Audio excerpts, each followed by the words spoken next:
તો બનાસકાંઠાની અંદર પૂરની સ્થિતિ બની રહી છે। હજુ પણ અનેક ગામોની અંદર પાણી ઓસર્યા નથી, પણ સામે પૂર્વ સાંસદ જે છે એ આડકતરી રીતે અહીંયા ખેડૂતોનો જ વાંક કાઢી રહ્યા છે। પૂરની સ્થિતિને મુદ્દે હવે પૂર્વ સાંસદ પરબત પટેલે જે નિવેદન આપ્યું છે, આડકતરી રીતે પૂરની સ્થિતિ સામે ખેડૂતોને જ જવાબદાર ઠેરવ્યા છે।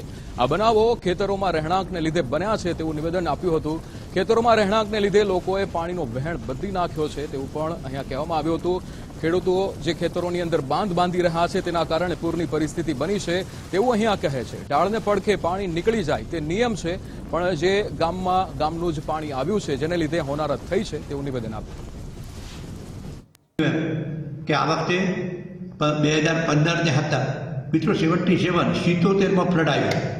મારી રેલ નદી 3 મહિના ચાલી હતી, લગભગ 3 મહિના 300 મીટર પહોળાઈમાં હેડ્યું, પણ ગામડાને ક્યાંય નુકસાન નહોતું કે જ્યાં પાણી હેડતું હતું રેલને વોડે હેડતું હતું।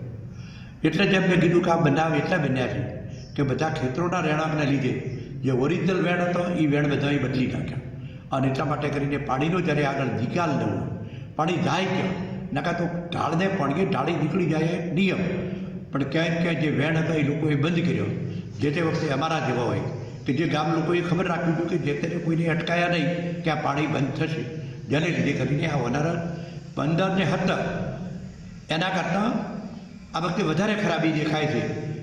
પાણી બહારનું નદી ન થઈ ગયું, ગામનું પાણી જ આવ્યું છે, ક્યાંક બીજા આગળના ગામોનું આવ્યું છે, ખેતરોનું પાણી આવ્યું છે, અને જેને લીધે આ નુકસાન થયું। યશપાલસિંહ વાઘેલા આપણી સાથે ફોન લાઈન પર જોડાઈ ગયા છે। યશપાલ, પરબત પટેલે જે નિવેદન આપ્યું છે અહીંયા બનાસકાંઠાની અંદર પૂરની પરિસ્થિતિ એ ખેડૂતોના કારણે બની છે તેવું અહીંયા નિવેદન આપે છે। ચોક્કસથી કહી શકાય કે આફત રૂપે વરસેલા વરસાદને લઈને પૂર્વ સાંસદે નિવેદન આપ્યું છે। પરબત પટેલે આડકતરી રીતે પૂર જેવી પરિસ્થિતિ ઊભી થઈ હોય તો ખેડૂતોને જવાબદાર ઠારવ્યા છે। કહી શકાય કે જે ગામની અંદર ખેડૂતો એકબીજા બંધપાળા કરી અને પાણી રોકતા હોય છે, તેના કારણે આ પરિસ્થિતિ સર્જાઈ હોય તેવું પણ પરબતભાઈ પટેલે જણાવ્યું છે। સાથે સાથે કહ્યું છે કે જે કેનાલ છે, મુખ્ય કેનાલ છે, એના કારણે પાણી જે ઉપર આવ્યા છે તેના કારણે પણ આ પૂર જેવી પરિસ્થિતિ સર્જાય છે તેવું પરબત પટેલે કહ્યું છે। જી બિલકુલ યશપાલ, સમગ્ર માહિતી સાથે જોડાવા બદલ આપનો આભાર।